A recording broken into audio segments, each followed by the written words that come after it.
magluluto na naman ako ng inuun na isda. Anong tawag sa isda nito guys? Hindi ko alam itong isda na to. Tawag dito. Lagyan ko siya ng kalamansi juice, kamatis, saka bawang lang yan guys. Magic, saka powder. Yan. Ito naman yung sa tahong. Yan. Tahong naman yung igigisa ko lang yan guys. Walang gulay yan. Naglaba kasi kami ngayon kaya hindi kami namalingki guys. Kaya ayan. Ganyan lang ulam namin. Simpleng ulam lang. Tahong saka isda. Yan. Para yung mga anak ko kumain naman ng ganyan. Kasi kailangan din yan sa katawan itong tahong. Para sa mga bata. Ayan. Hindi puro karne. Mag-umpisa na tayo magluto. Nasira yung aking yung patungan ng cellphone. Natumba. Sobrang init kaya ngayon guys. Grabe, umulan. Ano ng init? Parang nakakaano ng init. Bakit kasi namin tulog. Lagyan natin ng mantika. Igisa natin yung tapon.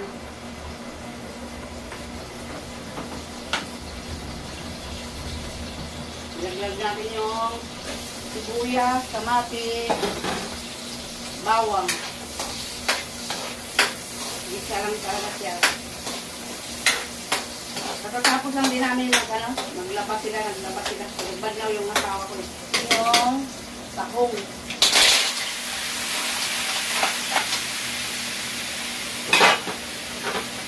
Lagyan natin ng konting asin.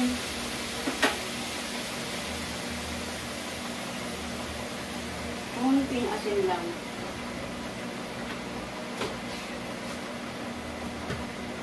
At saka magic. Kalahati ng magic lang kahapon.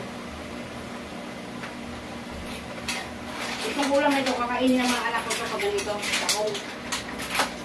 Yung panganay ko ayaw kumain ng isda. Sinunod lang kung kain ng isda. Lagyan ko ng kunting suka yan mamaya.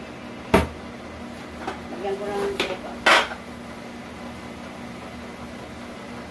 Para yung ano niya, masyado. Lagyan natin ng suka yung tahong. Magtitimpla ako guys ng inuun. Yan, nasira yung aking stante na isa. Lagay natin yung kamatis sa baba. Ano lang ito guys, tubig lang yung ano nito sa kalamansi juice. Lagay natin isda. Asawa ko kasi gusto niya ganitong ulam, inuun. Basta sariwa yung isda.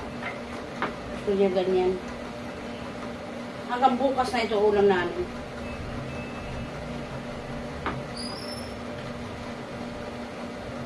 Initin niya lang yung bukas. Kasi pag nilagay ko pa sa rip yan guys, masikip. Daming mga paninda. Ito, bawang lang yan guys. Ilalagay ko sa kamatis, tapos pamintang powder. Ganyan lang siya. Tapos na natin, isalang na natin yan. Saka ito, kalamansi juice. Lagyan natin ng kalamansi juice. Tapos tubig. Lagyan natin ng tubig yan guys. Ito naman sa tahong. Ilalagay ko ito sa tahong. Yung pamitang pakbo. Yan, lagyan natin ng tubig na konti lang. Lagyan natin ng magic. Magic saka asin. Asin, kunting asin lang guys.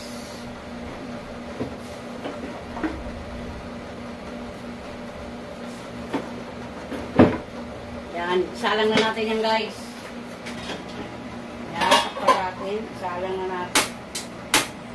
Para maluto na siya.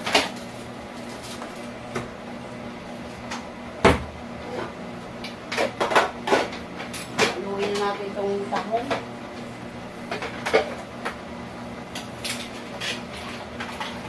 Ito na yung lagyan ng sabaw guys.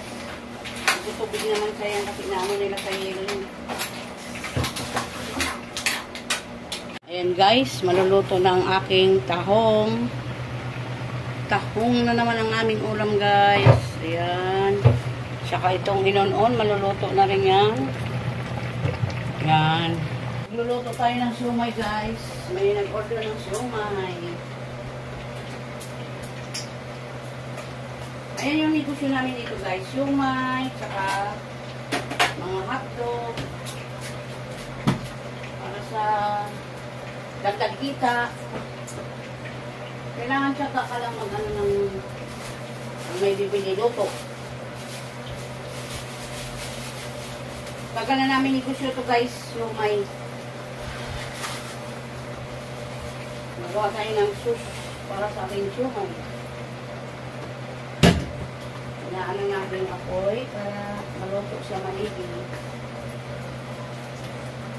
Kailangan kasi ninaan yung apoy. Ito ng siumay, pwede na kunin.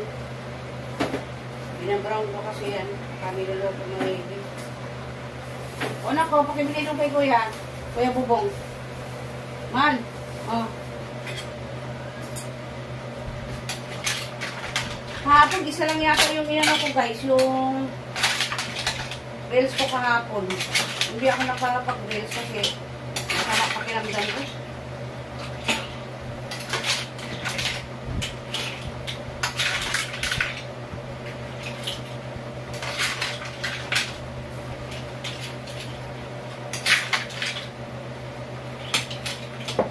Yan, walang sabaw to guys. Hindi naman siya mainit masyado. Pakapon ko lang dito. Ilagay natin sa lagyanan ng ating isda. Sariwa pa tong isda na to. Hindi siya nadudurog. Itong gusto ng asawa ko pag inon-on sariwa talaga siya.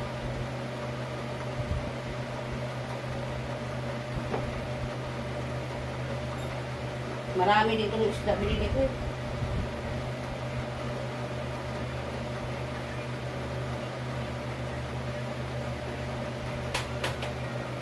Pag may natira yan guys, ulam namin yung bukas. Sa hapon na naman ako magluluto ng aming ulam.